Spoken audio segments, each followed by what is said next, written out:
Privilégio de podermos estar juntos e bem, e em todo o tempo termos a convicção de que somos guardados pelo Senhor. Queria compartilhar com vocês um texto que está lá no livro de Atos, no capítulo 2.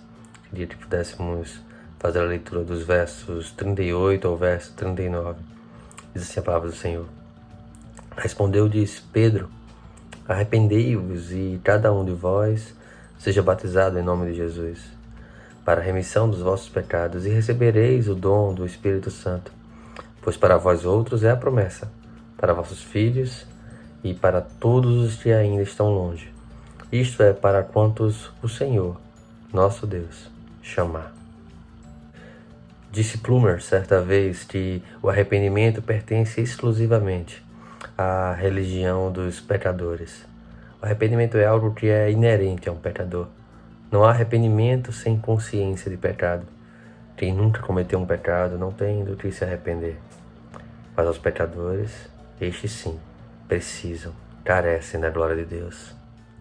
É a impiedade da nossa natureza que torna o arrependimento algo tão necessário. E é justamente a obra do Espírito Santo, movendo o nosso coração, que nos leva ao arrependimento. Embora o arrependimento seja um dever óbvio de todos os pecadores, ele só acontece no coração que foi tocado pelo Espírito Santo do Senhor. É o Espírito Santo nos convencendo do nosso pecado, convencendo para onde dirigem os nossos pecados, para a ira e para a justiça de Deus. Por isso o arrependimento genuíno é uma dádiva da graça de Deus e nunca está separado dela. É impossível para a natureza caída se recuperar pela sua própria força, se recuperar pela sua motivação natural de querer chegar-se a Deus. O homem não pode voluntariamente querer então livrar-se dos seus pecados, porque isso está enraizado na sua natureza. Mas a obra do Espírito Santo e o poder da palavra do Senhor em nossos corações nos leva ao quebrantamento, nos leva ao arrependimento e nos leva a uma nova perspectiva de vida. Paulo nos ensina que pela graça somos salvos, e isso não vem de nós, é dom de Deus. Para que ninguém se glorie, para que ninguém ache que conquistou essa graça pela sua própria força, para que ninguém ache que conquistou a salvação ou conquistou a benevolência de Deus, a bondade de Deus pela sua própria força. É a própria bondade de Deus que nos leva ao arrependimento, é a própria bondade de Deus que age em nossos corações e então nos leva a uma mudança genuína de perspectiva da nossa própria natureza em relação a Deus, por termos agora uma viva esperança de sermos transformados naquilo que Deus requer de cada um de nós, na vida, na imagem de Cristo. Essa imagem que passa a ser imprimida em nossa vida, em nossa imagem. E de glória em glória, de arrependimento em arrependimento, nós vamos sendo mais moldados ao caráter de Cristo. A consequência do arrependimento é a promessa da remissão de pecados.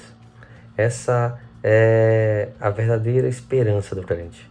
Ele sente tristeza pelos seus pecados e preocupação para com as consequências do pecado. A angústia de ofender a Deus, a angústia de ter praticado o mal, um senso de responsabilidade e culpa que vai então se dissipando pelo efeito da graça.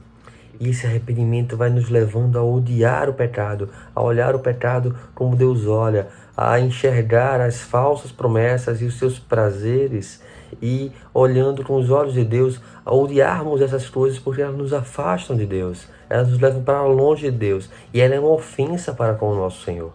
A consciência dos nossos pecados nos faz sentir como o mais falido de todos os homens. Tal consciência nos leva a ter uma convicção de nossa dívida para com o nosso Criador. Ao mesmo tempo que a nossa justiça ou auto-justificação passa a ser liquidado, nós então compreendemos o quanto precisamos de Cristo, pois somente pecadores podem passar pelo arrependimento.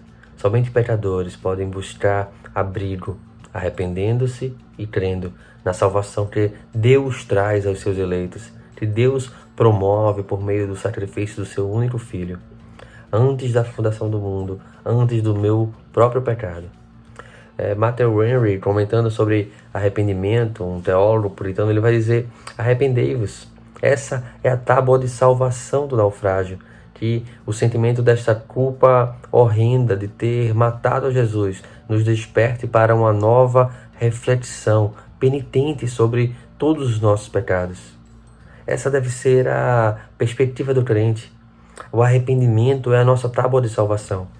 Nós estamos no meio do mar, precisamos nos agarrar a esse arrependimento, crendo que o Senhor nos levou a isso, o Senhor nos levou a reconhecermos a nossa falência, o Senhor nos levou a reconhecermos o quanto estamos perdidos e o quanto precisamos dele.